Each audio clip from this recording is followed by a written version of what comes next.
Jack, congratulations. We moved to 4-0 here at Bolton tonight. Talk me through it. Yeah, happy with my performance. I had to box a lad like 3 weights heavier tonight, but it allowed me to show a different side of my game that I've not been able to show in my first few, because my first few I've had to go chasing him around, you know what I mean? But I think because he was a bit heavy, he thought he'd stand there and have a go, but then I could let my counters off and that, and then that showed like a different side to my game, and I think it showed people that I can do everything, yeah, so. You're an exciting fighter, Jack. I love to watch you fight. Yeah. And we see a difference in you fight in, fight out. And like I said, this is just fight number 4. Yeah. You know, and you're growing as a person and in the ring. How much of a difference has the last 8 weeks made since your last fight? Yeah, definitely. I think at the minute I'm not doing it like camp by camp. I'm literally straight back in the gym and then just working on it. So I think that's why each fight you are seeing a little bit of a better me. Because I think you can't train camps until you're in big title fights where you've learnt a lot, but I've got a lot to work on, so them times in between fights where other people might not be in the gym, I can do like tech work and stuff like that before, because when you've got 6 weeks for a fight, it's just intense in it for the training, but I'm able to work on my technical side as well. So I love that. I love the passion for it. You know, you're clearly a real student of the game.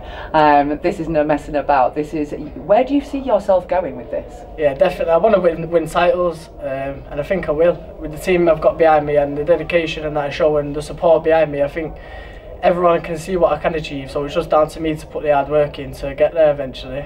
So. It really, really is, and we see you work so hard, Jack, and. You come, obviously, you're over with Ricky Hatton, and who's been here in your corner this evening. And we were here last Friday night when he cornered Chloe Watson, and she became the European super flyweight champion. So, where does this take your camp? Because surely you two have kind of grown up together in a weird way, because she's only kind of 9 fights in herself. Yeah, that's it. I've been in the gym from Chloe from my first fight, obviously, and I can see now like what it's like for her doing a camp and the training she has to do. So it's when it comes around for me, it's not going to be nothing new. I know what to expect, and like I can see what numbers she's putting up in the gym, and because she's fit, Chloe, like she done 10 rounds at ease really on Friday. Like she was pushing the pace, wasn't she? Yes, all the way through.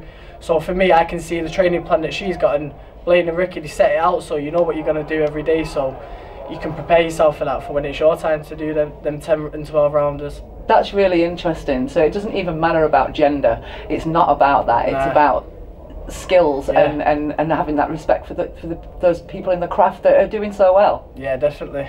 I love that. So we're here 4-0, and I've asked everybody this tonight because it's the last fight card for us of the year. Yeah. What does next year look like for you? I think I'm moving up to 6 rounders in my next one, so we'll hopefully get like 4 or 5 6 rounders in the next year.